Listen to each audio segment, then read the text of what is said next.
Oke, selamat malam teman-teman. Thank you udah join. Selamat malam Ege. Thank you mau sharing malam ini tentang managing stress during work from home and COVID-19 pandemic. Itu kan ya temanya. Apa namanya? Kita bakal mulai. Sekarang udah ada lumayan nih, udah ada 11 orang di sini. Mungkin lo nanti bisa mulai dari kayak bukan memperkenalkan diri, apa namanya, kayak cerita apa lo sekarang lagi sibuk apa, lagi ada kegiatan apa, atau sharing-sharing sedikit tentang lo gitu, update kehidupan sebelum kita masuk ke materinya. Siap. Nah itu aja. Halo Meta. Halo Meta. Baru lihat gue. Halo. Oke. Masih sama dia nih kita. Kenapa? Masih sama dia. Sama dia tuh siapa? Sama ini. Oh iya, nggak apa-apa, sama kayak Vita Mananim kok, berdua berbagi layar gitu. Keluarga semansa ya, semansa sejati. Baiklah, silakan Ege dimulai. Oke, terima kasih teman-teman semua. Marina, assalamualaikum warahmatullahi wabarakatuh. Selamat malam dan salam sejahtera untuk kita semua. Senang sekali pada kesempatan kali ini bisa ketemu sama teman-teman semua. Setelah beberapa sesi kehilangan kesempatan buat silaturahim dengan teman-teman. Semoga kabar teman-teman semua dalam keadaan sehat, dalam keadaan fresh ya, dalam keadaan bersemangat. Selama sekitar berapa menit, Marina, ini kita waktunya? Sampai besok pagi. Ronda kita ya. Kita pokoknya biasanya sih apa sih, formalnya sih sampai 8:30, cuman biasanya kayak pertanyaan bla bla bla maksimum sampai jam 9 gitu. Oke, siap. Ya, jadi apa yang akan gua share ke depan itu lebih ke pengalaman yang gue alamin, sekaligus mungkin ada beberapa tambahan literasi, referensi yang gue dapetin belakangan, dan itu masih nyambung dengan apa yang gue rasakan tentang managing stress ya. Wait, gue coba share screen dulu ya. Masih di disable? Oh, bentar. Gue tuh jarang pakai ginian ya, jadi jarang pakai Zoom, jadi kayak agak-agak. Oh, make co-host ya? Iya, make co-host. Oke. Udah bisa belum? Wait. Nah, bisa. Oke. Tadi diminta Nisina buat update aktivitas ya. Mungkin lama nggak ketemu. Enaknya juga semua nanti bisa update ya. Walaupun kayaknya gue yang telat, sebenarnya udah pada saling update kabar dan sebagainya. Oke, teman-teman semua, aktivitas sekarang lagi nganggur, beneran, literally lagi nganggur. Jadi sejak Juli 2001, tanggal 21, bagus banget ya, 21 Juli 2001, itu resign dari Bukalapak, ikutin checking, walaupun checking udah jauh, bertahun-tahun yang lalu. Sekarang lagi nganggur, mulai kerja lagi tanggal 23 besok di Amarta ya. Amarta P2P Lending Company, kantornya di daerah Ampera, untuk bidang learning and development ya. Kalau bahasanya itu head of academy kalau di Amarta itu. Ya, itu juga jadi cuplikan awal tentang stres ya. Jadi 1 bulan itu sengaja gua kosongin, salah satunya adalah untuk mengembalikan, untuk break lah, istirahat sejenak, agar bisa prima kembali lah, karena pandemi ataupun COVID ini bukan sekedar 14 hari isoman, tapi lebih dari itu ada long COVID-nya dan seterusnya. Itu yang gua rasakan, dan harapannya untuk sekarang bisa share ke teman-teman semua. Itu aja. Tinggal di Bogor ya, di Taman Tirta Cimanggu, jauh di Bogor. Dulu kayaknya ngeliat orang Bogor ke Jakarta itu rajin banget ya, Bogor Jakarta. Ternyata sekarang gue ngalamin ya Bogor Jakarta gitu ya. Bogor Jakarta, dan karena emang udah biasa, jadi ya biasa aja gitu ya. Bogor Jakarta di daerah deket Yasmin ya, Jalan Baru, nama perumahan Taman Tirta Cimanggu. Udah dikaruniai 3 anak, Yang pertama umur 7 tahun, Aidan Kinza Katulistiwa. Yang kedua umur 3 tahun, yang pertama umur 7 tahun, yang kedua umur 3 tahun, namanya Lubna Kinza Sensiera, dan yang ketiga baru kemarin bulan April, namanya Hagia Kinza Artansa ya. Udah itu, sekarang lagi nyelesain tesis di MBIPB, mohon doanya semoga cepat lulus ya.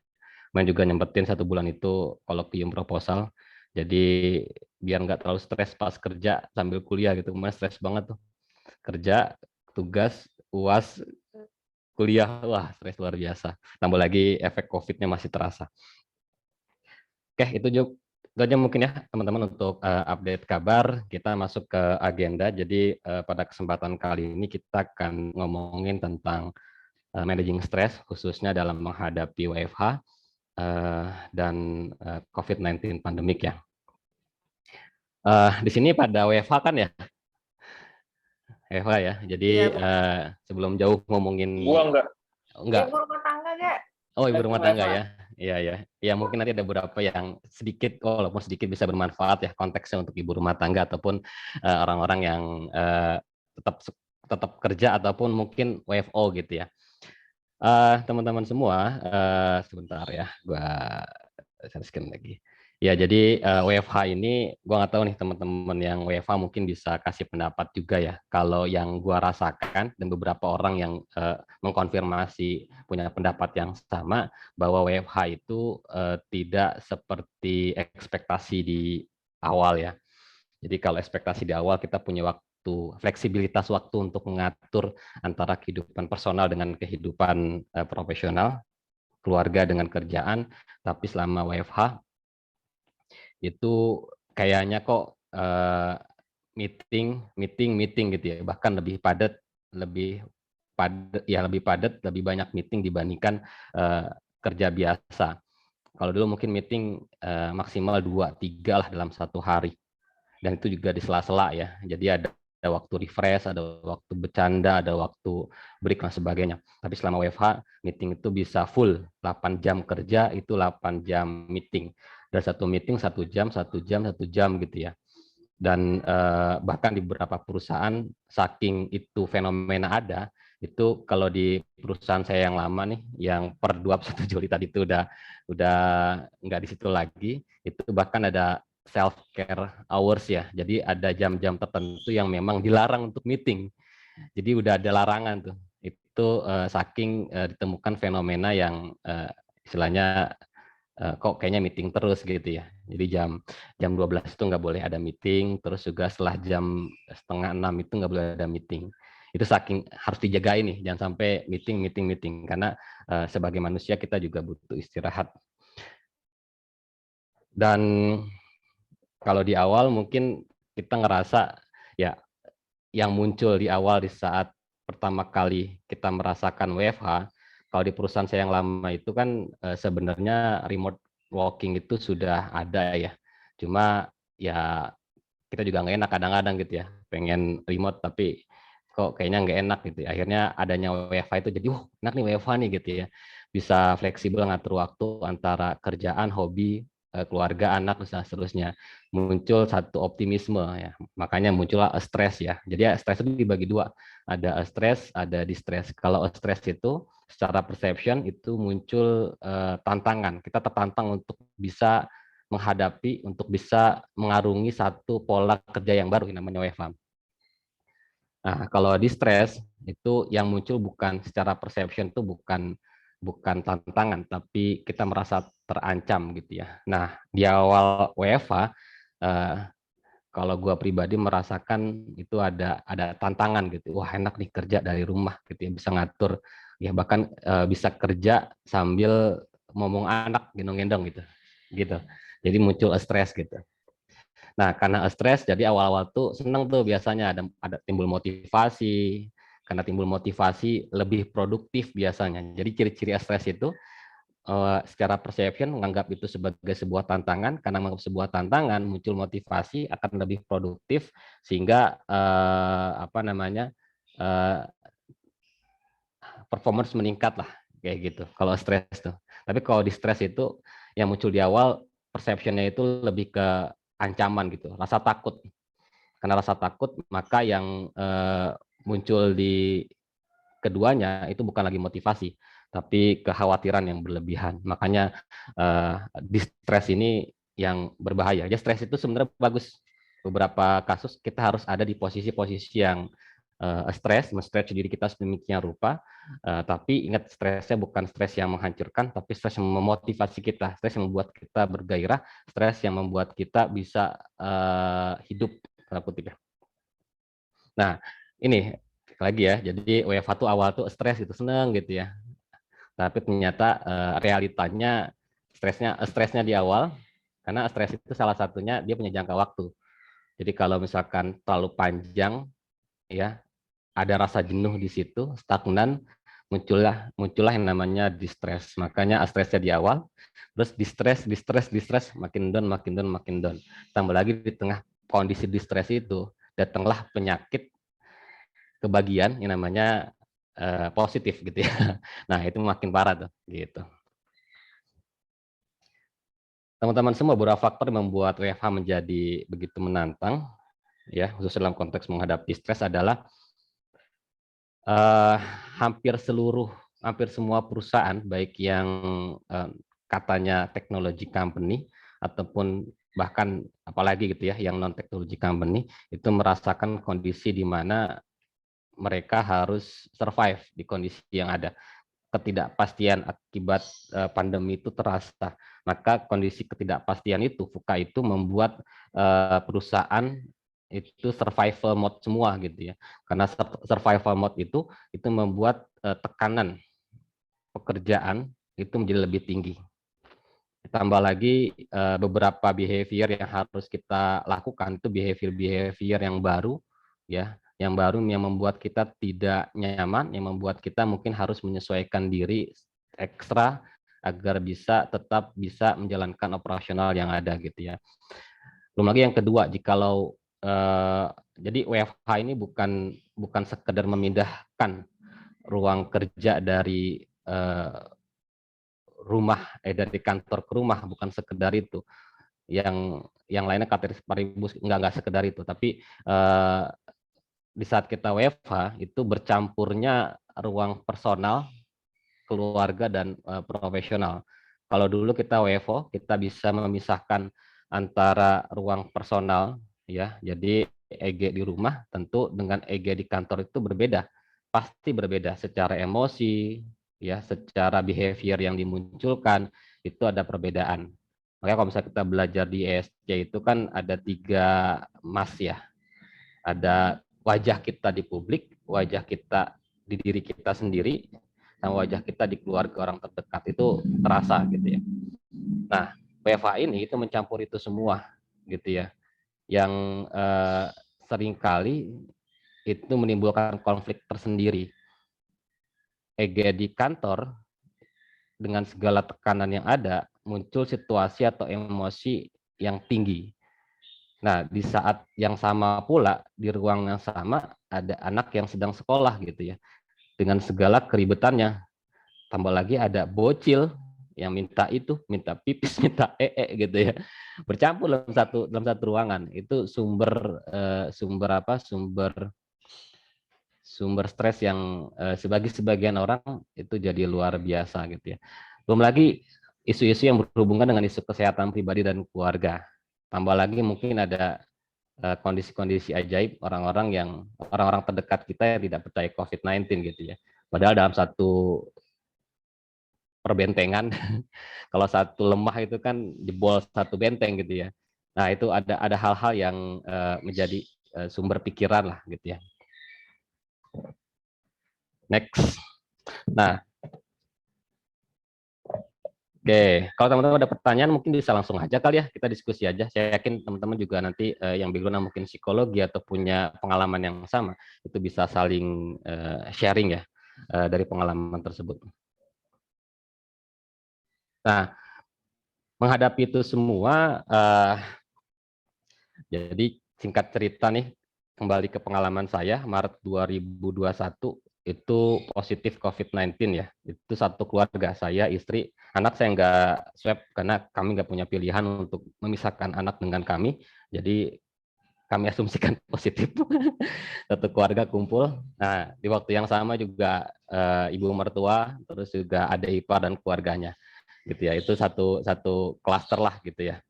Akhirnya 14 hari selama isoman sih sebenarnya nggak ada masalah karena perusahaan saya yang lama itu cukup care dengan karyawan ya. Jadi paket-paket isoman itu lengkap lah gitu ya. Ditambah lagi kerjaan kita di handle, bukan sekedar di hold gitu ya.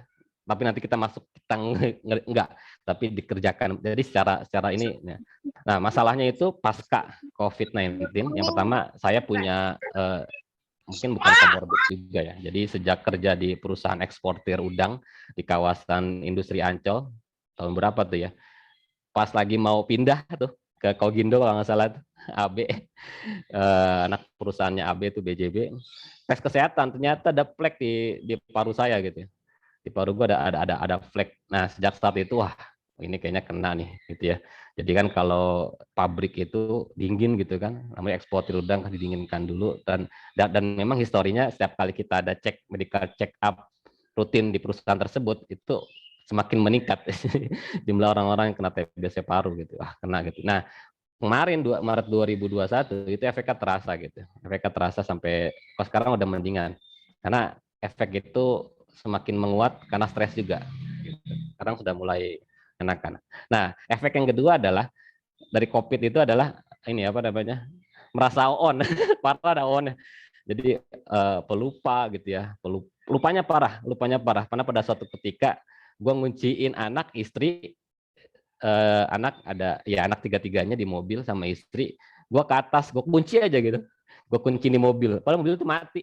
Wah kacau. Untung aja istri gue punya kontak suster yang di atas, saya kan lagi rumah sakit ya, jadi karena kita rutin di situ ada kontak suster gitu, terus dibilang, nah akhirnya suster itu dan itu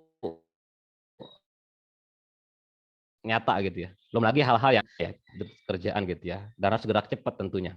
Karena perusahaan yang lama juga mau IPO, menodai IPO sekarang ya, walaupun sahamnya katanya lagi berantakan tuh, gitu ya. Nah itu lupa gitu, nggak nyambung gitu, nggak ini dan ternyata memang ada ininya, ada apa namanya, ada penelitian yang menguatkan hal tersebut bahwa salah satu efek jangka panjang COVID adalah OON-nya kita ya, hilangnya istilahnya nggak langsung connect lah gitu. Nah, UAS semester 2 kan, UAS tugas tuh banyak banget, itu stres luar biasa. Nah, saat itu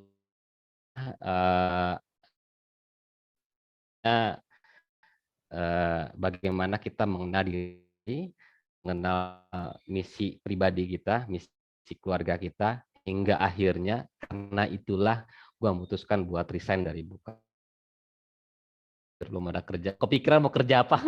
Pokoknya sekarang gue resign, gue fresh dulu, gue break dulu gitu ya. Kesian juga Bukalapak dapat orang-orang kayak gue gitu kan, karena efek itu gitu ya.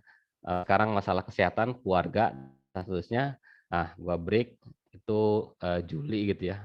Dan itu belum pasti. Amarta itu baru dapat itu 2 minggu di approach di LinkedIn dapat lah gitu ya. Jadi nggak lama-lama nganggur. Awalnya udah kepikiran, wah ini tabungan cukup berapa bulan nih gitu ya.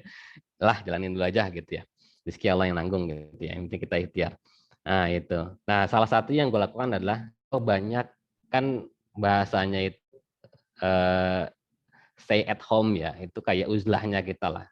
Menyendirinya kita untuk kembali mengenal diri kita.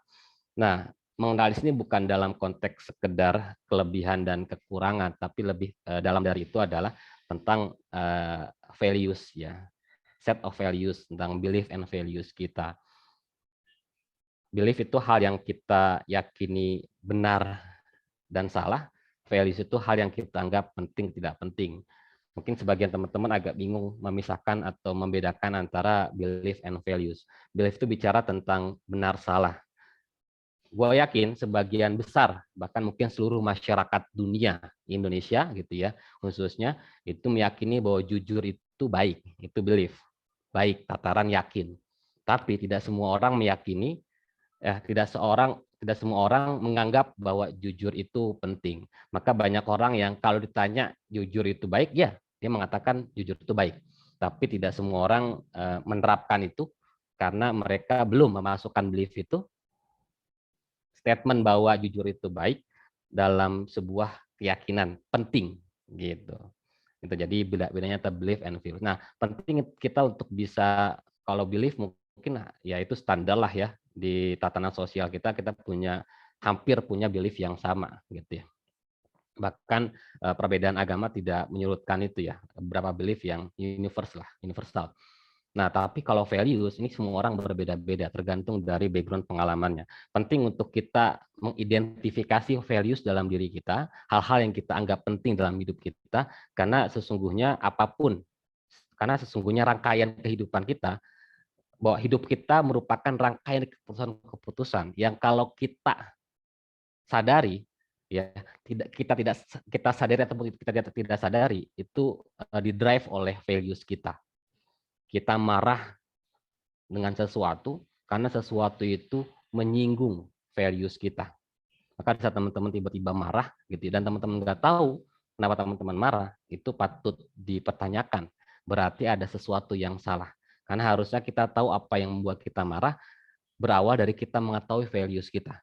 Marah itu terjadi di saat sesuatu itu menyinggung values kita. Gitu. Termasuk pada saat gua memutuskan buat resign antara kerja ataupun keluarga dan kesehatan, ya itu kembali ke values gitu, bahwa dalam kondisi saat ini kita harus memilih, dan yang lebih penting bagi gue adalah keluarga dan kesehatan. Itu values. Oke, lebih dalam lagi ya dari belief and values terkait dengan purpose and mission of life ya. Ini mungkin teman-teman juga pernah bahas dengan siapa ya? Lupa ya, yang tentang fitrah based life ya, itu bagus banget,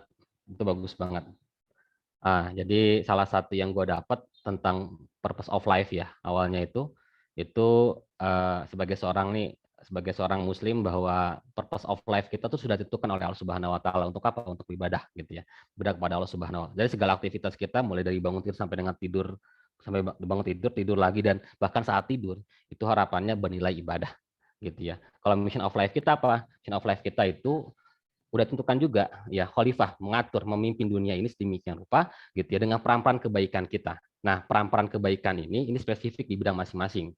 Gua misalkan di HR, HR juga luas kan, learning and development. Jadi jadikan learning and development gua menjadikan learning and development sebagai salah satu untuk menjawab sebuah pertanyaan, gua hidup untuk apa? Dan saat gua hidup, gua masih dikasih hidup, peran kebaikan apa yang gua lakukan?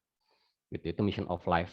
Nah, bisa kita terhubung, bahasa gua tuh kan konektivitas ya. Di saat kita terkoneksi dengan sesuatu yang pasti di tengah ketidakpastian pandemi, itu modal dasar kita untuk mengurangi stres kita.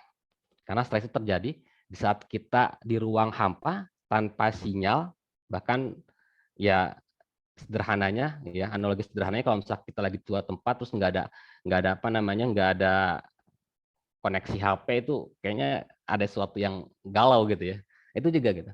Di tengah kondisi yang tidak pasti akibat pandemi, maka terhubung dengan sesuatu yang pasti, itu akan membuat kita jauh lebih tenang.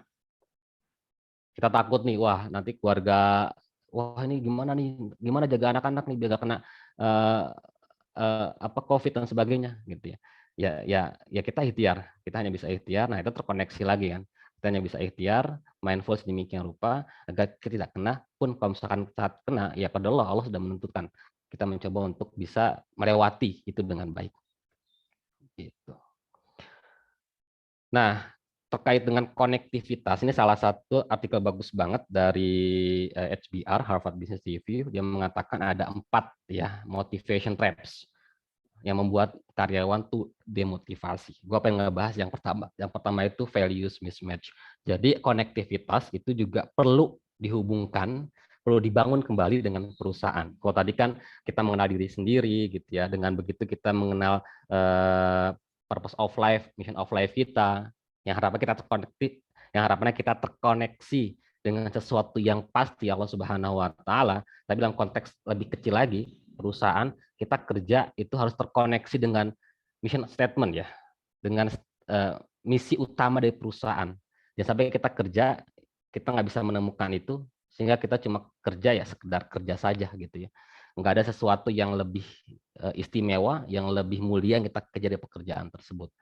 Maka jikalau kita di posisi tersebut, yang kita tidak mampu mengkoneksikan diri kita, apa yang penting menurut kita, dan apa yang sedang diperjuangkan sama perusahaan, maka yang muncul adalah demotivasi. Maka di saat kondisi kayak gini, kita penting untuk melihat kembali kita kerja nih ya, kita kerja di bagian apa, sebenarnya perusahaan ini mau kemana sih gitu ya. Nah, salah satu yang membuat gue juga memilih Amarta itu salah satunya, ini bahasan yang mungkin terlihat klise gitu ya, dan mungkin bagi sebagian orang juga sudah menerapkan hal yang sama gitu ya, di antara pilihan-pilihan yang lain, ya itu, jadi lebih ke bagaimana kita memberikan impact ke orang-orang sekitar, termasuk kalau Amarta kan garap ibu-ibu ya, kekuatan keluarga ya, pertahanan keluarga. Karena ibu itu penting banget, dari ibulah akan muncul peradaban gitu ya. Nah, itu salah satu value dalam keluarga gue, dalam diri gue, yang gue coba pilih perusahaan yang sejalan dengan itu.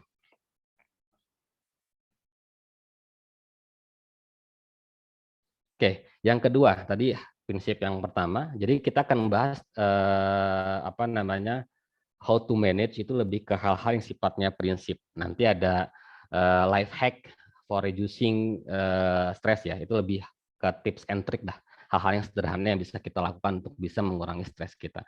Yang kedua, prinsipnya adalah kita harus membedakan. Kita ada circle of control, circle of influence, sama circle of concerns ya. Sebagian orang stres karena mereka melewati kontrolnya. Mereka memikirkan sesuatu yang di luar kontrol mereka. Nah, penting untuk kita mengidentifikasi hal-hal di bawah kontrol kita, hal-hal yang di luar kontrol kita, tapi kita masih bisa mempengaruhinya, hal-hal yang jauh dari kontrol kita. Jadi kita mengidentifikasi itu, yang pertama mengurangi stres kita. Karena kita tahu, oh ini ada dan kita concern dengan itu, tapi itu bukan kontrol kita. Kita nggak pusing dengan itu. Ini ada di luar kontrol kita, tapi masih bisa mempengaruhi. Maka action yang kita lakukan ya, kita coba mempengaruhi, kita coba syiar, kita coba dakwah, kita coba mengajak kebaikan gitu ya. Nah, ada circle of control gitu ya, di mana itu di luar itu kontrol kita, dan itu pasti berhubungan dengan diri kita sendiri. Maka penting yang tadi untuk mengurangi stres. Yang kedua, bisa kita tahu itu, maka kita tahu apa yang harus kita lakukan dalam waktu dekat. Semuanya kembali ke diri sendiri. Apa yang bisa gue lakukan berbeda untuk bisa merubah orang-orang sekitar gue, gitu.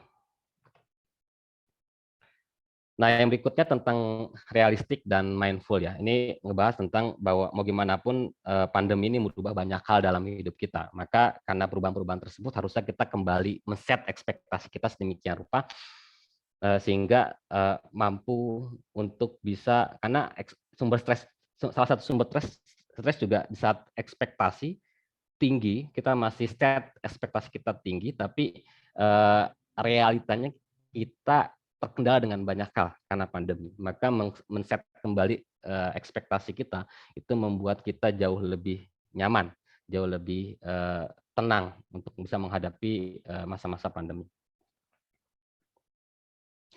Di sini gue juga pengen ngebahas, ntar lihat catatan dulu dikit.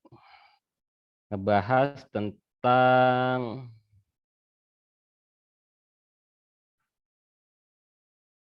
Bentar. Kalau ada pertanyaan boleh ya, silakan ya.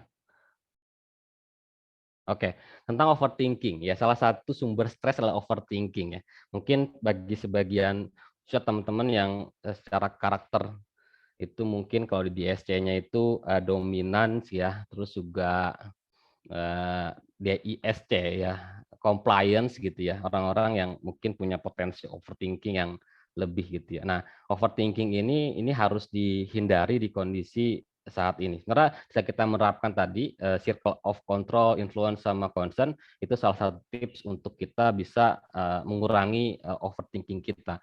Kita bisa membedakan mana yang jadi kontrol kita, influence kita ataupun concern, sehingga kita nggak heboh lah dengan hal-hal di luar dari kontrol kita. Nah, salah satu tips yang bisa kita lakukan adalah ini namanya brain dump ya. Teman-teman semua, bagi teman-teman merasakan overthinking, yang pertama ini bisa dilakukan setiap pagi. Prinsipnya itu menuliskan apa yang melintas di pikiran kita. Tuliskan aja dulu semuanya. Itu istilahnya level pertamanya lah, tuliskan aja semuanya.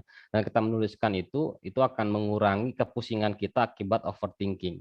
Yang lebih advance lagi, kita bisa membagi ke 4 kuadran. Yang pertama, apa yang kita pikirkan, tulis semuanya apa yang kita pikirkan. Terus yang kedua, apa yang harus kita lakukan dari apa yang kita pikirkan. Yang ketiga itu hal yang patut kita syukuri. Karena salah satu potensi overthinking adalah ketidaksyukuran kita atas kondisi hari ini. Gitu ya. Semoga dengan kita melis apa yang Allah kasih ke kita, itu membuat kita lebih tenang, membuat kita lebih mampu untuk berpikir mindful gitu ya. Terus yang ketiga dari yang poin 2, to-do-nya, kita bisa melakukan top 3 priorities ya, hal-hal yang harus kita lakukan. Oke. Terkait dengan top 3 priorities, mungkin bagi teman-teman yang bekerja ataupun ibu rumah tangga yang punya seabrek hal-hal yang harus dikerjakan ya, karena itu ya, belum ngurusin rumah, belum ngurusin suami, belum juga ngurusin anak yang sekolah dan seterusnya gitu ya. Nah, ini ada beberapa hal yang ada beberapa tips ataupun tools yang bisa kita gunakan yang kita sebut dengan action priority matrix. Ada 2 sumbu Y-nya itu berhubungan dengan impact, sumbu X-nya itu berhubungan dengan effort ya. Jadi yang patut kita identifikasi sedemikian rupa di kondisi pandemi adalah berpikir sedikit pragmatis ya, untuk bisa mendahulukan hal-hal yang low effort tapi high impact ya. Jadi dari sekian banyak tugas yang bos berikan ke kita, dari sekian banyak hal yang harus kita kerjakan, maka di saat kita mampu mengidentifikasi mana yang low effort tapi high impact, itu akan membuat kita lebih fokus ke situ dulu. Kenapa? Karena di saat kita bisa mencapai itu, karena low effort ya, tapi impact-nya luar biasa gitu, besar. Itu yang pertama, kita akan mendapatkan ketenangan, mendapatkan tambahan percaya diri karena keberhasilan kecil yang kita dapatkan dari quick wins ini. Gitu. Baru setelah itu gitu ya. Karena munculnya rasa percaya diri kita atau keberhasilan kecil yang bisa kita bangun dari quick wins yang kita lakukan, itu akan menimbulkan trust. Nah, salah satu hal yang membuat kita bisa lebih berenergi dan mengurangi stres dalam bekerja adalah kepercayaan orang-orang sekitar kita. Itu bukunya Stephen M.R. Covey, Speed of Trust, mengatakan bahwa salah satu yang mampu mengurangi bukan itu, tapi Paul Jezak ya. Jadi salah satu jadi kalau saat kita mendapatkan kepercayaan orang lain, itu kita akan menghasilkan hormon yang disebut dengan oksitosin ya. Jadi hormon oksitosin itu hormon yang dihasilkan seorang ibu saat melahirkan, atau disebut juga hormon cinta. Nah, hormon cinta itu juga dihasilkan oleh semua orang saat mereka mendapatkan kepercayaan. Maka orang-orang yang mendapatkan kepercayaan dari orang lain atau dari bosnya, itu mereka punya energi lebih untuk bekerja. Kalau dari penelitian Paul Jezak itu bahkan mengurangi kemungkinan sakit, terus juga lebih semangat, lebih produktif dari situ. Karena dihasilkannya hormon oksitosin tadi. Gitu ya. Kembali tadi ya, bukunya Stephen M.R. Covey itu tentang Speed of Trust. Dia mengatakan bahwa trust itu ada 2 dimensi utama. Yang pertama itu terkait dengan karakter, yang kedua itu terkait dengan kompetensi. Nah, yang kompetensi dibagi 2 lagi. Yang pertama terkait kemampuan atau capabilities-nya, yang ketiga itu terkait dengan result, hasil yang kita lakukan. Maka di saat kita mampu menelurkan satu hasil output kerja di quick wins ini, itu akan menambah kepercayaan orang ke kita. Karena lagi, kepercayaan itu bukan sekedar kita mampu, tapi kita mampu membuktikan dengan hasil. Oke, find your support system ya. Jadi, nah, support system ini saya bagi 2 ya. Maksudnya bukan hanya support system ini tidak hanya berhubungan dengan dalam sisi keluarga ya. Sisi keluarga kita butuh support system, tapi di sisi kerjaan juga kita butuh support system. Kita butuh environment, kita butuh rekan kerja yang mampu saling mendukung ya, yang mampu saling melengkapi di kondisi kekurangan yang lain. Nah, ini salah satu, kemarin juga sempat dibahas Atomic Habit ya sama Vita dan Anim, saya cek gitu ya. Nah, salah satu artikel yang beliau tulis juga di webnya James Clear itu tentang the Four Burners Theory ya. Jadi dia mengatakan bahwa work-life balance itu nggak ada. Dan gue setuju dengan itu. Sekarang istilahnya bukan work-life balance ya, tapi lebih kepada work-life integration atau work-life harmony, itu jauh lebih tepat. Kalau kata ini nih, yang penemu teori The Four Burners Theory ini, yang mengatakan bahwa kalau kita pengen sukses dalam konteks, ya kalau kita ingin sukses, maka kita harus memilih maksimal 3 dari 4 burners yang ada ya. Keluarga, kerjaan, kesehatan, sama keluarga, teman, kerjaan, sama kesehatan ya, 4 ini. Kalau pengen lebih sukses lagi ya di puncak di bidangnya itu, maka kita harus memilih 2 di antara 4 yang ada. Gitu. Nah, di sini menyatakan bahwa pada suatu waktu kita harus memilih ya maksimal 3. Kita nggak bisa menyimbangkan semua antara keluarga, kesehatan, kerja, sama pertemanan. Kita harus memilih gitu ya. Karena ada pilihan-pilihan ini, maka setiap waktunya pasti akan ada bagian-bagian yang tanda kutip terzolimi. Kalau kita sedang fokus ke keluarga, ngurusin COVID-19 keluarga misalkan, itu pasti kantor terbengkalai, pertemanan juga nggak lancar gitu ya. Atau sebaliknya, di saat kita lagi ngurusin kerjaan, dan sebagainya, kantor, rumah juga terbengkalai dan seterusnya gitu ya. Nah, makanya penting support system itu gitu. Karena support system itu mampu membuat kita lebih tenang di saat kita pada satu waktu harus memilih antara 2 antara 4 yang ada ini. Gitu. Keluarga harus paham kalau misalnya kita lagi ada kerjaan, kita komunikasikan gitu ya. Sedemikian rupa agar iyanya mereka itu menenangkan hati kita. Karena bisa jadi mereka nggak ganggu kita, tapi nggak ganggu itu bukan berarti menenangkan ya. Karena tanpa ada statement, tanpa ada sebuah trust yang terbangun dari komunikasi, support system itu sendiri, maka nggak ganggunya mereka itu bukan malah menenangkan, malah nggak enak gitu.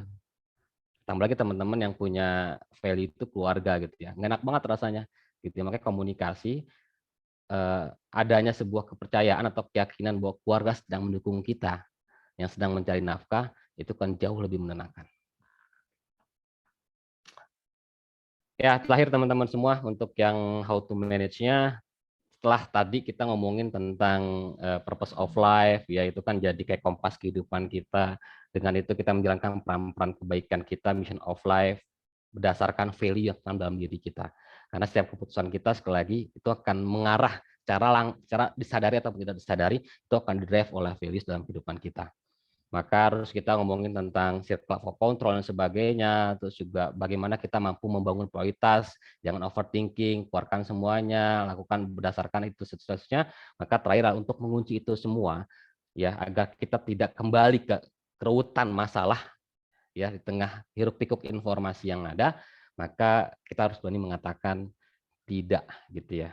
Tidak ini bisa dalam konteks sederhana, dapat tugas kita mengatakan tidak, maaf bos, itu kayaknya nggak priority deh. Kenapa? Ya karena effortnya tinggi, tapi impact-nya rendah gitu. Nah, kita jelasin seterusnya. Atau dalam konteks mengatakan tidak, wah tidak, kita butuh break, kita butuh istirahat, kita butuh mengambil keputusan yang agak ekstrim untuk bisa mengembalikan kita ke jalur orbit yang seharusnya. Gitu. Oke, nah ini hal-hal sederhana yang bisa teman-teman lakukan untuk untuk bisa mengurangi stres. Ini hal-hal yang saya lakukan juga teman-teman semua. Semoga bisa jadi tips. Yang pertama, tilawah Al-Quran sama capture ayat ya. Ini terkait dengan prinsip yang pertama, bagaimana kita terus terkoneksi dengan sesuatu yang pasti. Saat kita tilawah, itu pun kita nggak mengerti artinya, itu secara hati kita akan terkoneksi, ada sebuah ketenangan di sana. Nah, lebih bagus kalau kita capture ayat tuh. Sederhana aja, kayak tadi saya pagi sore itu, jikalau kita melakukan kebaikan, maka Allah akan memberikan kebaikan itu ke kita gitu. Kita kan ada terkoneksi. Oh iya, ternyata di saat kita melakukan kebaikan, itu peran-peran kita gitu. Dan Allah akan membalasnya. Dan Allah tuh pasti gitu ya. Nah, kita akan terkoneksi dengan sesuatu yang pasti, menguatkan kita gitu ya. Ngobrol. Nah, ngobrol ini hal yang sangat sederhana yang mampu mengkatarsis, yang mampu merilis stres kita. Nah, kalau saya sama istri tuh sering banget ngobrol-ngobrol kayak gini nih. Kayak terakhir itu ngomongin ini anak lanjut sekolah atau homeschooling gitu. Wah, bayarannya lumayan gitu. Gua S1 cuma 600-700, ini SD 1 juta. belum lagi belum lagi banyak lah gitu ya. Nah itu jadi kita kembali ngobrol. Nah ngobrol ini yang pertama, ngobrol kita tanpa solusi itu sudah menenangkan kita. Tapi seringkali ngobrol itu memberikan kita solusi karena ngobrol tanya jawab yang ada dalam sesi ngobrol tersebut itu akan membuat kita berpikir jauh lebih terstruktur. Karena seringkali kita stres ya karena pikiran itu berkutat di kita. Makanya ada coaching session kan. Coaching itu kan coach itu nggak ngapa-ngapain, cuma nanya-nanya doang. Yang pertanyaan mereka mampu membantu kita mengurai masalah kita. Toh saat kita ngobrol, istri kita ataupun lawan ngobrol kita kan sudah bertanya-bertanya kan. Walaupun dia nggak tahu itu coaching skill dan sebagainya di situ. Tapi dengan itu kita mampu menstrukturkan pikiran kita untuk bisa menemukan, wah ini mindful nih, ini harus kita lakukan gitu. Terus regular exercise ini bicara tentang kalau kita olahraga rutin ya 20-30 menit, nggak usah yang dibuat ribet gitu ya, harus pakai baju senam gitu sedemikian rupa layaknya. Nah, kalau kata Atomic Habit kan buat sesuatu lebih mudah gitu ya, yang dibuat ribet. Ya main sama anak, main bola, lari-larian, susah itu salah satu bentuk exercise yang mungkin bisa kita lakukan untuk bisa menghasilkan hormon namanya hormon endorfin ya. Karena dengan kita berolahraga itu ada hormon endorfin, itu membuat kita lebih happy. Ketawa gitu ya, gunakan humor. Nah, saya sama anak itu sering nggak tahu ya, katanya sih anak saya yang pertama itu ikutin ayahnya gitu. Karena suka tebak-tebakan jayus gitu ya. Ikan-ikan apa yang matanya banyak gitu ya. Terus main juga. Sendi-sendi apa yang menyakitkan? Dia nanya sama rajanya sendirian. Oh iya ya bener ya bener. Dia udah baca di Facebook atau di mana gitu dia lihat sendi-sendi apa yang menyakitkan sendirian. Masalah nanya dia rajanya gitu. Itu jadi apel jatuh tidak jauh dari pohonnya. Terus relax ya, jadi relax saja. Terus juga kalau ada waktu ya mungkin juga bisa disempatkan untuk bisa hobi ya, sekedar hobi lah gitu ya. Entah itu pelihara hewan kesayangan, terus juga apalah gitu ya, yang membuat teman-teman bisa lebih fresh, termasuk coba untuk melakukan aktivitas yang mungkin belum Anda lakukan sebelumnya. Oke, saya stop sampai di sini biar kita bisa lebih dua arah. Sekarang juga udah jam 8.20. Silakan. Wow, thank you Ege. Oke. Mantap, banyak banget yang gue catet nih tadi di apa namanya di notepad gue. Tapi ada satu sih yang missing, yang nomor 4 apa sih Dek? Ege, lupa gue. Kan nomor 5. Nomor 4 yang mana nih? Nomor 4 apa ya? Ini ya, plan your support system. Oh, find your support system. Oke. Perhatiin Marina, perhatiin, tolong. Oke, udah banyak yang nanya nih, Ge. Gue bakal coba apa namanya? Recap dari awal ya. Bentar. Ege waktu kenapa? Oke, dari Ina. Enggak, dari Slang. Yang nggak kenal waktu meeting, apa kalau kerja biasa juga meeting sampai malam-malam tanggal merah? Ini lu gimana sih, Slang? Nih, Slang. Maksudnya yang orang-orang yang ini kali ya, yang libur meeting atau malam masih meeting. Iya, kenapa WFH jadi nggak kenal waktu gitu, dari pagi sampai malam meeting terus. Padahal kan kalau kerja biasa ya ada batasannya ya. Meeting kan waktunya. Oke. Ini bisa dijawab, Ge? Iya tadi karena hampir semua perusahaan tuh di survival mode ya, di mana mereka harus bertahan di kondisi pandemi. Nah, itu akan membuat turun ke bawahnya ekspektasi kerja ke kita itu jauh lebih tinggi gitu ya dibandingkan yang sebelumnya. Itu yang pertama. Yang kedua itu bisa jadi memang ada istilahnya kan perusahaan itu nyari ini ya, nyari oh ini masih bisa dioptimalkan nih. Ini masih bisa dioptimalkan nih. Oh toh mereka masih WFH gitu ya. Toh mereka juga di rumah gitu ya. Nah, kadang-kadang asumsi-asumsi seperti itu yang membuat akhirnya semua dijelin ke kita gitu. Itu. Ya walaupun sisi lain perusahaan juga care.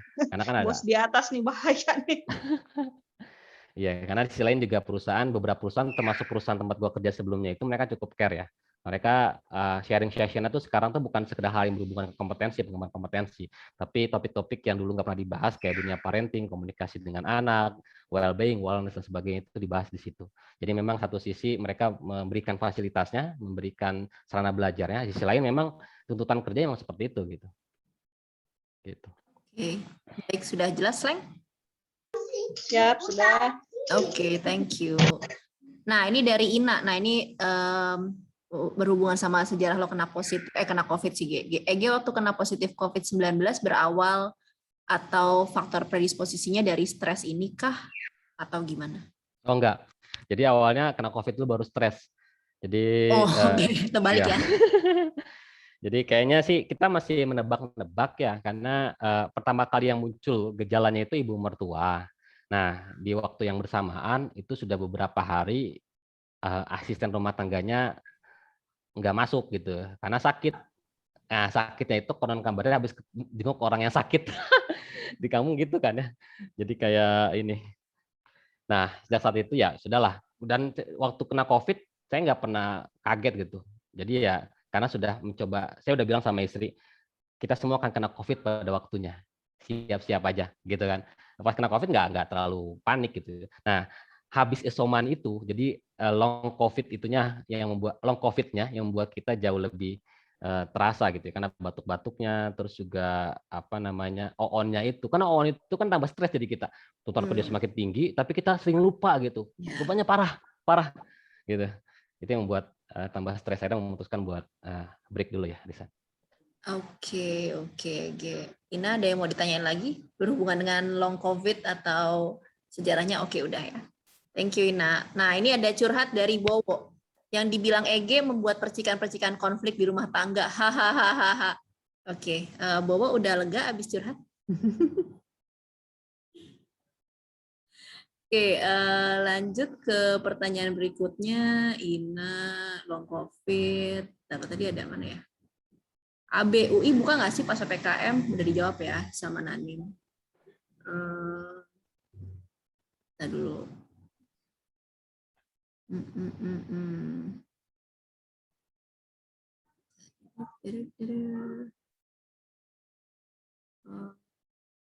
Duh, banyak banget sini chatnya, pusing. Pertanyaan dari Baba Diki Firmansyah. Itu beneran life hack? Hack for life hack aja udah berat ya, yang regular exercise, get hobi, relax. Baba, coba tolong dijelaskan ini pertanyaannya gimana? Enggak. Maksudnya gini sih. Maksudnya. Ya, nangkap. Itu bisa gua aja. Itu kayaknya kena long COVID ya, agak blow on. Ya gimana? Maksudnya kan itu hack ya. Tapi kok melakukan hacknya aja udah susah gitu. Oh, oke. Ya itu istilah gua aja sih pakai istilah life hack ya.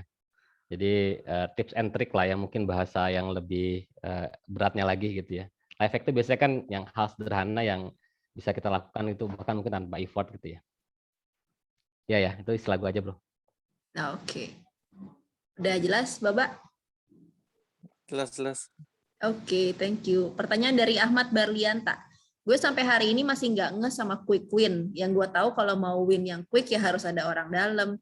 Tolong kasih contoh dong quick win yang baik dan benar. Pertanyaan yang menarik.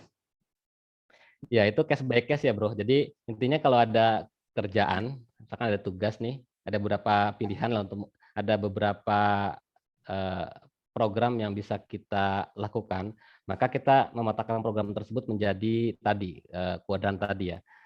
Program mana yang high impact tapi low effort.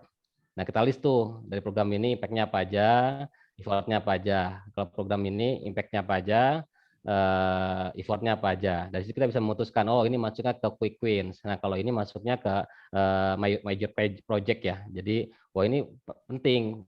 Ya, tapi jangan juga kita terjebak pada quick wins ya. Karena kebanyakan kita mungkin terlalu pragmatis, sudah quick wins saja gitu yang dikejar. Penting untuk kita kejar quick wins seperti tadi ya.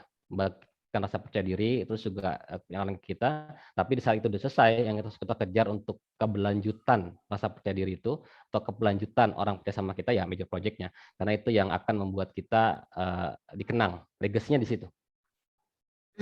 Oke. Abe gimana? Udah tercerahkan untuk quick tanpa orang dalam?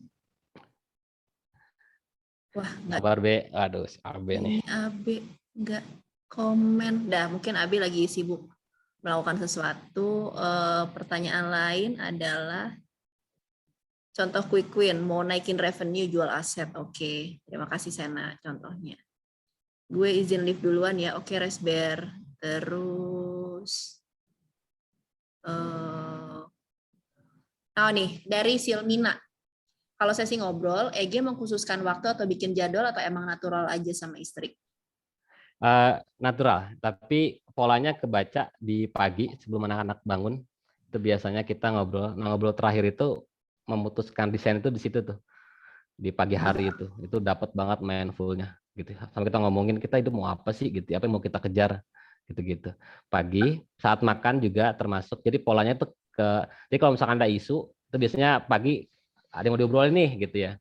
Tapi kan kadang-kadang sebagai seorang bapak dan bunda beranak 3 itu punya waktu yang bisa ngobrol 2 itu susah gitu ya. Tapi kita tahu kita mau ngobrol gitu ya. Nah, nanti kalau ada kesempatan, entah itu lagi makan anak-anak lagi tenang, atau screen time-nya anak-anak gitu ya, sekitar jam 1 ke jam 2 itu screen time-nya anak-anak, itu ya kita ngobrol di situ. Gitu. Jadi nggak ada waktu khusus, cuma kita tahu kita mau ngobrol hari ini gitu. Oke. Gimana Silmina, terinspirasi? Iya. Ada Oke, yang mau? thank you, Ge. Oke. Ya, thank you. Baik. Materinya bagus banget, Ge. Iya, apa yang belajar iya, juga Ge. dari Ulfa nih, Fitra Mungkin Best ada- Life. mungkin nanti ada yang nanya. Itu. Mungkin nanti ada yang nanya apa materinya bakal lo share nggak sih di grup? Iya, ya nanti gua share PowerPoint-nya ya. Kalau kayaknya kalau tulisan kan udah gua share ya tulisannya atau summary. Iya, tulisan udah. Ya. Oke, baik. Terima kasih Ege. Terus Sama-sama. Ceking, Marina nggak jadi ibu peri tapi hari ini touch up loh. Hahaha, nyobain lipstick baru Ceking. Ya. Terima kasih loh udah notice. Penting banget. Penting banget gue baca ini maksudnya. Makasih loh. Marina sekarang di Pasadena ya tinggalnya. Itu ada The Golden Gate. Anaknya Children of the World banget ya Marina. Oke, apa namanya? Pertanyaan dari chatbox sudah habis. Mungkin ada teman-teman yang mau tanya lebih lanjut. Tadi Bowo, Man. Langsung maksudnya sama EG. Apa sih kayak live question? Mungkin akan ngerasa lebih puas dibanding. Yang Nanim udah belum, Mar? Nanim yang mana? Nanim? Enggak, Bowo. Pertanyaannya Bowo. Hah? Yang mana sih? Kok gue nggak lihat? Kelongkap mirip sama Silmina. Dilongkap dulu. Gimana sih Lengkap, nih? astagfirullah. Yang mana Nanim? Nanim udah nanya langsung aja deh Nanim. Bukan, pertanyaannya Bowo. Oh, pertanyaan Bowo yang mana sih pertanyaannya? Udah tadi. Oh, lain kali pakai caps lock. Oh iya, sorry Bowo. Nih. Bowo nanya, di tengah kesibukan EG biasanya ngobrol sama istri waktu kapan? Tadi pagi kan? Anak-anak pada pagi atau sesempatnya? Anak-anak pada tidur jam berapa? Biasanya G, anak-anak udah pada tidur pisah ya? Banyak pertanyaan. Iya, Bercabang banyak ya. pertanyaan. Tadi udah jawab ya untuk ngobrolnya. Terus yang kedua, tidur jam berapa? Jam 8 biasanya. Jam 8 tuh udah pada tidur. Wow. Paling cepat itu, paling lambat tuh jam 9 udah pada tidur. Terus apalagi itu pertanyaan ketiganya? Anak-anak udah pada tidur pisah ya? Pisah sama orang tua? Nah, itu jadi tantangan banget tuh. Itu salah satu sumber stres kita tuh. Jadi belum pada tidur gitu. Jadi ada kamar 2, 3 di atas itu kosong gitu. Nyebelin kan. Udah sini kamar tapi nggak berani tidur sendiri. Nah, itu juga jadi ini karena di usia 7 tahun tuh harusnya sudah diajarkan tidur sendiri ya. Ya itu juga sumber stres kalau kita nggak bisa mengkomunikasikan atau strategi buat itu gitu. Sama dong stresnya dong, Ge. Kasih tipsnya dong, Ge. Kan gue sama-sama stres loh. Gue juga lagi nyari tipsnya ini. Ayo kasih tips. Life hack-nya gimana life hack-nya? Atau mungkin ada teman-teman yang anaknya udah tidur pisah, mungkin ada life hack gimana cara kalau gue biasanya gue yang memisahkan diri sih, jadi anak-anak bareng tidurnya sama ibunya aja. Jadi gue lebih santai ya. Iya. Salah ya, gue membuka forum ya. Coba mungkin ada teman-teman yang lain yang Aduh, fans banget. apa namanya, yang jawabannya berbeda gitu dari Sena. Ada yang mau sharing mungkin? Ngakak. Karena ternyata Bowo sama Ege memiliki isu yang sama. Oke. Ada lagi nggak yang kelewat nih, Bu?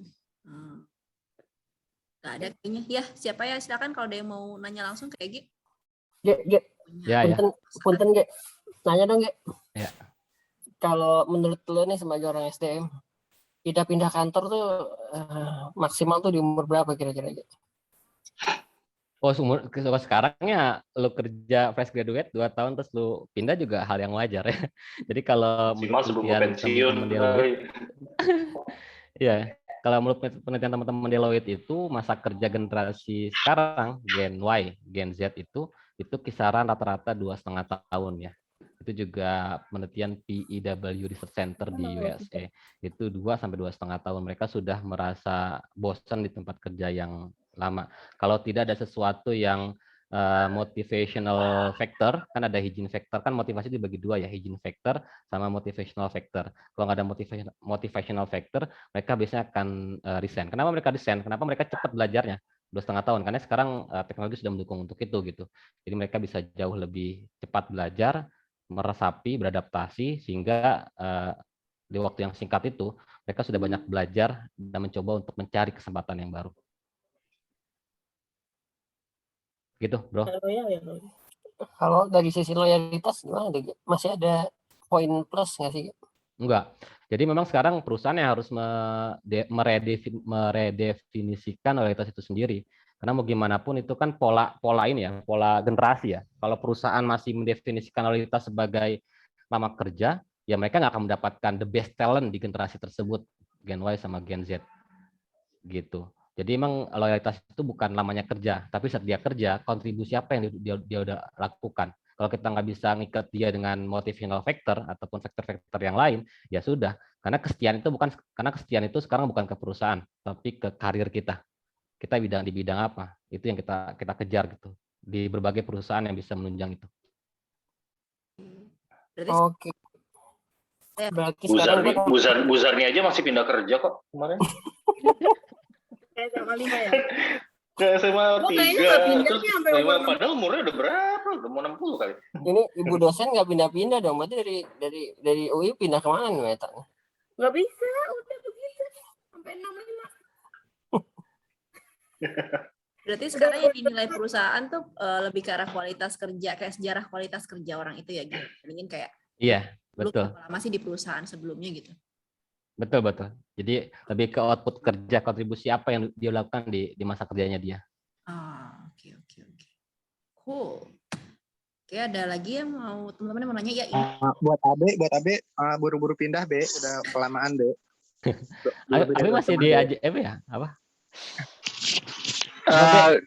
Lahannya PLN digarap Pertamina semua sekarang. Curhat sih. Aduh. Pindah. Sekarang PLN garap Telkom ya, bikin internet ya. Mantap. Yang mau tanya langsung lagi ke Ege? Ina unmute. Ina mau nanya? Enggak, mau komentar dikit sih. Oh iya silakan. Tadi kalau yang tentang pekerjaan itu sebenarnya tergantung kali ya di mana dia bekerjanya, di perusahaan swasta atau kalau pemerintah kan PNS masa dia ada ininya waktunya, dan dilihat juga kalau misalkan kesempatan peluang untuk naik jabatan itu. Jadi kalau misalkan dia bisa ada kesempatan peluang untuk naik dan akhirnya dia jadi pimpinan gitu ya, kenapa nggak bertahan di situ aja gitu? Karena kan pada dasarnya kalau orang yang berkuasa atau yang memegang kebijakan akhirnya kan bisa mempengaruhi sistem ya. Contohnya misalkan work from home ini kan akhirnya nggak ada undang-undang yang mengatur kerja tuh dari jam berapa sampai jam berapa sih gitu kan. Karena ini kita juga sedang di masa transisi ke tatanan dunia baru gitu, di mana yang dulu itu secara offline dan itu sudah ada gitu sistem aturan undang-undangnya, dan sekarang harus online, tetapi nggak jelas apa namanya, misalkan di mana itu wilayah Batasannya, keluarga, batasan keluarga, di mana ngerjain tugas kantor. Memang saya sendiri di rumah juga merasakan, dan memang yang kena itu perempuan itu jadi pondasi yang harus kuat di keluarga ya, karena satu, suami work from home, dan itu belum jelas jam berapa aja. Bahkan suami pernah sampai 24 jam tuh nonstop dia rapat gitu ya. Dan itu posisi dia masih sebagai pelaksana, bukan yang tataran atas yang pemegang kebijakan. Kan mau nggak mau kita ngikutin pimpinan kan atasan. Terus yang kedua, anak sekolah pun semua di rumah ya kan. Terus satu lagi punya bayi ya enggak, dia punya bayi juga. Dan kalau saya sendiri nggak ada ART, nggak ada pengasuh ya. Jadi multitasking ibu itu sangat diperlukan. Misalkan pembatasan ruang kerja dengan ruang keluarga itu harus jelas, dan jam kapan misalkan rapat dan jam kapan sekolah online itu juga harus disetting gitu dengan sedemikian rupa. Akhirnya di rumah kan saya bikin strategi satu kamar dijadiin ruang kerja suami, dan anak yang kedua itu school from home di satu kamar itu juga. Jadinya school from home juga itu akhirnya basisnya itu adalah basis orang tua gitu, bukannya guru. Guru itu fasilitator aja, bahkan cuma ngasih tugas aja. Yang ngajarin baca, yang memberi pemahaman itu akhirnya balik lagi ke ibu-ibu juga gitu. Jadi yang anak yang kedua saya bagi tugas itu yang monitoring suami karena satu ruangan. Kalau anak yang pertama karena udah kelas 4 SD ya, udah lebih mandiri. Tapi waktu di awal itu bikin siklus daily activity-nya itu lumayan, adaptasinya lumayan butuh waktu juga. Harus ibunya juga yang akhirnya bolak-balik. Jam segini ngapain, jam segini ngapain. Tapi setelah berjalan 1 tahun ini, itu udah bisa mandiri. Itu satu meja belajar sendiri di ruangan yang berbeda. Ini satu lagi yang anak yang ketiga, usianya usia TK ya, karena saya sengaja nggak daftarin sekolah formal, karena kalau formal pun akhirnya dikasih tugas juga, nanti nambah-nambah lagi. Pertama nambah gadget, kedua nambah kerjaan juga, nanti kita ngirim-ngirim foto, ngirim-ngirim video, kayak gitu. Dan yang keempat ini kan bayi ini juga harus dikondisikan, di mana kalau abinya lagi kerja, kakak-kakaknya lagi sekolah, itu kita ungsiin juga ke kamar. Sampai jam 10 atau jam 11 baru turun ke bawah gitu. Nah, itu kan ibunya lagi yang ngatur itu semuanya gitu. Jadi memang fondasi pertama yang dikuatin itu di rumah tuh perempuan atau ibu sih ya. Itu aja. Dan udah sering banget bilang ke suami ini kalau tugas untuk mengatur ini di mana sih gitu letaknya. Misalkan bikin aturan work from home-nya itu batasannya tuh sampai mana, karena kepala keluarga udah nggak lagi ada waktu buat keluarga ya, kalau saya bilang kayak gitu. Dan akhirnya sempat ngomong juga kayak gini, nanti pun kalau misalkan sakit ya, ini kan kepala keluarga, dia yang sebagai pencari nafkah, dia yang mimpin rumah ini kan. Kalau dia sakit, dia masuk rumah sakit, dia meninggal, yang kena kan siapa? Kalau bukan paling terdekatnya. Yang bos-bosnya pimpinannya memang akan peduli gitu, akan peduli dengan efek yang muncul di rumah kan. Iya, mungkin bisa kalau misalkan ada waktunya, contohnya ada teman-teman suami yang dia kena COVID dan sampai sekarang belum bisa pulih. Karena dia punya komorbid kelebihan sel darah merah.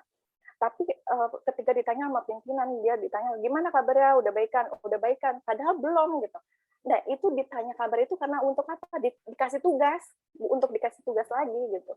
Itu kan gimana ya, kasihan banget kalau ada di posisi itu. Ya, mungkin itu aja sedikit komentar dari saya sendiri. Gitu. Makasih Kakak Marin waktunya. Ini lingkungannya kayaknya toksik dah. Coba dah. Itu kalau kayak gitu toksik deh kayaknya. Iya. Nah, ajarin si Ricky pura-pura hilang sinyal. Pak, nggak kedengeran apa? Enggak, itu ini bukannya dari segi negatif ya, maksudnya saya kan sebagai istri juga support karir suami gitu loh posisinya. Kita kalau udah bosen rapat gitu, Pak, gimana Pak? Enggak Pak, iya Pak. Aduh, oh ya di dunia PNS nih ya, nggak merata. Jadi kalau dia yang dikasih tugas, dia yang diambilin, dia terus tuh kayak yang 4L lah, lu lagi gitu. Ya, tapi yang santai mah santai aja beneran. Iya. Apalagi buat pusat ya. Sen, ajarin Sen, gimana hilang sinyal Sen? Ya Pak. Waktu itu udah pernah gitu. Rusak. Akhirnya pakai kuota. Habis tuh 150.000 buat sehari. Tapi itu sih Bang jadi ada salah satu hal yang gua udah coba pecahkan di tahun lalu sih 2020 ya kemarin ya. Karena terlalu banyak rapat gitu ya. Jadi gue cuman ngebatasin rapat itu meskipun sama bos itu sebelum rapat sama bos yang udah diagendain, gue malah harus bikin dulu agendanya itu. Dan itu gue agak dalam quote unquote ya rada maksa atau sosokan jadi moderatornya gitu. Jadi gue harus ngetahui di rapat tersebut agendanya tuh apa. Misalnya ada 4, 1, 2, 3, 4, misalnya ada pembicaraan lain. Oh iya Pak, ya oke. Jadi poin A ini harusnya gimana? Nah gitu, balikin lagi. Jadi pada dasarnya rapat itu kan pengambilan keputusan ya. Sementara yang real kerjanya itu adalah kerjaan yang di offline kan. Jadi selalu pastikan bahwa rapat itu hanya mengambil keputusan dan sisanya adalah pelaksanaan pekerjaan. Nah seringkali dengan WFA ini tuh orang-orang tuh mengkategorikan rapat itu sebagai cara mereka bekerja bareng. Itu yang gua nggak terlalu setuju sih. Jadi kalau misalnya mereka bekerja bareng ya mungkin rapatnya di level operasi aja, tapi sifatnya mengerjakan sesuatu atau dokumen atau itu. Tapi kalau misalnya udah sampai ke level yang operasional, saya pribadi sama beberapa tim sih udah langsung bilang gini, oke, gue mau keluarannya ini jam berapa besok ya, atau enggak jangan kalau misalnya udah jam 8 malam jam 9 malam gue kasih besok ya jam 7 gitu. Jadi mendingan gue kerja sendiri, soalnya kalau kerja yang di bareng-bareng kayak gini tuh kita bakal 4 orang atau 3 orang ngadepin satu layar yang sama ya enggak, itu menurut gue sih nggak efektif gitu. Itu yang gue coba pecahkan di itu sih. Rapat itu lo meeting jam 9 kumpulin jam 7, kerja jam berapa Sen? Sampai jam Dia berapa kerja terus 24/7. yang pasti gue nggak mau ngeliat muka mereka lagi gitu. Jadi gimana caranya gue selesaiin, langsung gimana caranya gue udah cover mereka jam 7 sehingga mereka kalau lo mau ngumpul lagi berapa banyak silakan, cuman gue nggak ikut gitu. Ini Sen, ini kan direkam nih masuk YouTube. Wah, ketahuan nih Sena taktiknya nih. Nggak apa-apa, justru biar sengaja. Rapat itu pada intinya ngambil keputusan. Kalau lo kerja dalam rapat kayak misalnya ya bikin PPT bareng dalam rapat, menurut gue itu udah nggak make sense sih. Apalagi bikin PPT dalam M-Teams gitu di atas jam 5, gue udah nggak mau ikutan tuh biasanya. Boleh ya kan nggak ikut. Boleh, ini ada usulan bagus nih dari Adis, katanya dia bilang kalau di kantornya itu pakai pergub buat aturan kerja COVID, WFO, WFH. Oh, kalau bisa diusulin. Pusat kan pakainya nasional. Oh, nggak pakai pergub DKI walaupun kantornya di DKI? Enggak. Biasanya ada turunannya lagi ya, Nak. Iya. Kalau gua kan dituruninnya ke pergub tuh. Dan itu ya mendetail gitu. Ada jam kerja WFO, WFA, peraturan absennya, jam berapa harus online gitu. Oh, kalau absen ada aturannya. Cuman kan yang namanya dikasih tugas, yang namanya bos kan nggak kenal waktu. Dia absen misalnya jam 7, nanti absen lagi jam 5 sore gitu. Udah. Tapi di luar itu, yang tadi Sena bilang, misalkan suruh bikin PowerPoint gitu kan, sambil gitu. Tapi emang Kemenkeu emang agak lumayan, emang bener sih yang Ina bilang. Kakak ipar gue kan juga di Kemenkeu, ya kan? Oh ya. sama sih semua yang lo ceritain tuh, Nak. 24 jam tuh bener, emang kayak gitu. Perempuan padahal ya gitu ya. Cuma ya emang dia udah tinggi lah ya. Maksudnya dia tuh kakak ipar gue kalau nggak salah yang megang Instagramnya Kemenkeu lah gitu. Itu kan apalagi sosial media kan, external relation kan, itu kan nggak kenal waktu kan, karena kan lu kan berusaha nge-reach-nya kan global level gitu kan. Itu lebih parah lagi. Jadi kayak bener nggak kenal tanggal merah. Jadi bodoh amat peraturan pusat, peraturan nggak ada itu berlaku kayak gitu-gitu tuh, bener. Nggak tahu sih kalau di Ya, emang instansi sih. lain. Tapi maksudnya kalau Lumayan. yang gue lihat emang gitu. Setuju. Sebagai orang yang pernah kerja di Kemenkeu, PDP, kalau udah dipercaya sama bos susah. Sebenarnya masalahnya bukan mungkin ada beberapa yang tadi kata Ina ya, nggak dapat kerjaan ada aja. Cuma pas kita dipercaya sama bos, udah habis lah itu. Ya walaupun sisi lain mungkin sering diajak dinas dan sebagainya. Tapi sekarang kan nggak bisa dinas ya, nggak bisa dapat tambah-tambahan ya. Wah, Nggak ada. itu kalau udah dipercaya sama bos tuh parah lah pokoknya, bakalan ditekan terus itu. Tadi tuh Ge, gimana iniinnya sama Best to Say No-nya gimana kalau kasusnya kayak gitu. Kalau sebenarnya yang paling enak itu walaupun mungkin bukan jadi budaya di kementerian ya, karena kan budaya kementerian itu kan ABS ya, karena kita kalau di startup mungkin akan lebih mudah buat kita mengatakan tidak gitu ya. Beberapa kali gue mengatakan tidak gitu, kayaknya ya karena ada istilah one on one ya, jadi diskusi 4 mata dengan atasan untuk bisa menyampaikan concern kita. Dan itu harus disampaikan, kita punya concern dan bla bla bla bla. Tapi budaya itu nggak ada di kementerian. Kalau misalkan memang mereka tergantung energi positif kita, kalau bahasanya itu energi positif kita di atasan itu bagus atau enggak. Kalau kita dipercaya harusnya eposnya tinggi di atasan. Nah kalau eposnya tinggi ya mungkin bisa inisiasi buat minta diskusi 4 mata dan menyampaikan concern bahwa di kondisi saat ini kalau diteruskan dengan pola kerja yang seperti ini nggak sehat untuk saya, keluarga, dan pada akhirnya akan berimbas ke performance kerja. Itu kayaknya harus dimulai. Walaupun gue yakin itu bukan budaya di kementerian ya. Memulai diskusi kayak gitu tuh bukan hal yang mudah gitu. Nanya dong. Ya. Oke, jadi kan gue dari awal kan emang nggak pernah kebagian WFH ya, karena kan emang kebetulan industri gue di esensial ya, energi dan infrastruktur. Nah awalnya tuh gue kayak yang, aduh gila gue nih kok kenapa sih nggak seberuntung orang-orang gitu ya, bisa kerja dari rumah gitu, sementara kan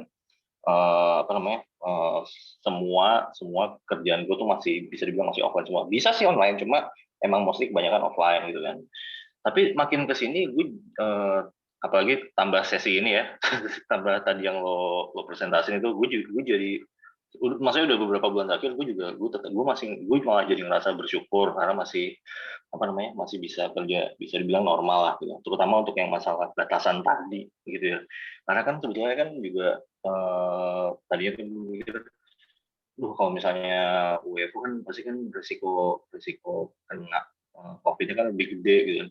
Padahal ternyata kan enggak juga gitu kan. Sebenarnya kan yang menentukan kan bukan WFO WFH, tapi kan attitude lu di luar gimana gitu. Lu WFH tapi lu weekend keluar ketemu temen gitu kan, sama aja bohong. Sementara gue WFO tapi gue bener prokes ketat. Gue nggak pernah lepas face shield di kantor. Semua selalu di restock, hand sanitizer, segala macam bentuk 5M, 11M, 20M itu semua udah gue terapin semua, karena gue tau banget gue keluar pagi itu kan kita kan udah ngambil resiko gitu ya. Nah pertanyaannya gini, in case nanti misalnya let's say tahun depan lagi gue pindah industri gitu kan, terus ternyata pandemik masih ada gitu. Nah terus tiba-tiba gue harus dari yang gue masih sekarang tuh masih bekerja dan berkeluarga dengan batasan-batasan tadi, terus tiba-tiba gue harus masuk ke dunia di mana batasan-batasan itu tuh ngeblur. Cara menyikapinya gimana ya? Maksudnya kan posisinya sekarang gue udah tahu nih ada batasan-batasan yang mungkin hancur nih. Kalau misalnya yang dari awal WFH kan mungkin kan emang ibaratnya lu udah kejebak duluan gitu kan. Tapi kalau sekarang kan udah ibaratnya gue mungkin bisa curi start nih. Nah kira-kira hack yang kayak gimana, life hack yang gimana nih yang bisa gue pakai buat curi start in case nanti emang pindah atau ya pindah sih. Ya. Mungkin bahasnya bukan life hack ya, karena ini lebih ke hal prinsip sih, karena bicara tentang membaurkan antara dua ruang, personal, keluarga dan profesional itu kan. Nah, personal dan keluarga ini kan satu yang unik ya. Jadi setiap keluarga tuh unik, setiap orang tuh unik. Maka mungkin gue lebih cenderung ke hal-hal prinsip yang bisa kita lakukan. Sebenarnya kita itu berpindah dari satu kesetimbangan ke kesetimbangan yang baru ya. Jadi bahasa gue kesetimbangan. Mungkin Ceking udah terbiasa dengan istilah ini ya. Dari satu kesetimbangan ke kesetimbangan yang baru. Di saat kita di tempat kerja yang sekarang, kita mencoba untuk membentuk kesetimbangan antara kita prokes, kita tetap menjaga, dan dengan tuntutan pekerjaan. Makanya terbentuklah behavior ataupun aktivitas rutin yang sekarang lo lakukan gitu ya. Nah, nanti itu juga akan seperti itu. Pada akhirnya kita mencoba untuk mencari titik keseimbangan yang baru, di mana kita bisa WFH, mencoba untuk mengharmoniskan antara kehidupan pribadi dengan kehidupan keluarga serta kerjaan gitu ya. Dan salah satu tips ya, mungkin itu tips juga kali ya, salah satu prinsip yang harus lo pegang adalah komunikasi. Nah, komunikasi ini penting banget, baik itu komunikasi ke atasan, komunikasi ke keluarga, bahkan komunikasi ke anak, untuk bisa istilahnya ibarat resonansi gitu ya.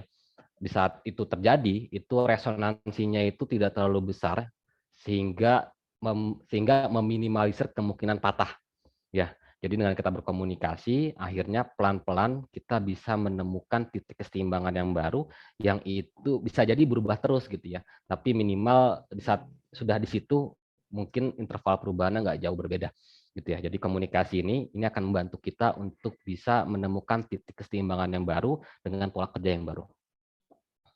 Itu mungkin, Bro. Jadi poinnya adalah lo harus cari keseimbangan baru, nggak cuma dalam kerjaan barunya, tapi ya dari oke. Gila nggak salah nih. Narasumbernya gokil. Terima kasih, Bro. Thank you, Git. Oke, terima kasih Ian dan Ege udah dibahas tadi pertanyaannya. Sekarang udah jam 9:05, jadi kayaknya pertanyaan dari ada yang mau nanya lagi nggak sebelum gua tutup nih? Jam 9. Foto aja, foto. Baiklah. Yuks. Gue mau nanya. Tapi bukan foto sih, screen Maaf. capture bersama. Tolong teman-teman, ya Sena masih belum pulang, Sen? Masih di stasiun luar angkasa. Sena masih berlipat-lipat itu. Ini gimana Ini ya? ganti background ya? Numbuhin kumis ya? Iya. Biar kayak ini. Kayak Iya. Bagus. Nggak bagus sebenarnya. Biasa aja. Anyway. Siapa nih? Mana nih Mevi, Gina, siapa lagi sih yang belum muncul? Masih habis upacara apa ya? Abe, mana nih Abe? Abe, Ratna. Iya, habis upacara. Ratna, Belum ganti. Baba, Aras. Bayu pakai apa, Bay? Gila, itu Ceking sama Dewa, lihat deh tuh. Apa? Ceking sama Dewa. Ganti. Lagi apa kabar? Cewek semua ya, anak Ceking ya? Iya. Oke. Mukanya bukan Ceking semua lagi. Kita screenshot ya, guys. 1, 2, 3. Oke, silakan yang mau screenshot juga di post di grup. Saya sekali lagi ya. 1, 2, 3. Oke. Ya, sekian sesi hari ini. Makasih banyak Ege udah sharing. Makasih Ege. Ya, makasih ya atas kesempatannya. Thank you, Ege. Salam buat Mbak Novi. Aryo ya. Sehat dan bahagia. Jangan lupa di-share, Ge. Jangan lupa di-share, Ge. Siap. Jangan lupa Share ya.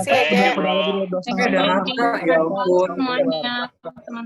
Sampai jumpa minggu depan, teman-teman. Thank you. Selamat malam. Jumpa minggu depan malam. Thank you, Ge. Assalamualaikum warahmatullahi wabarakatuh.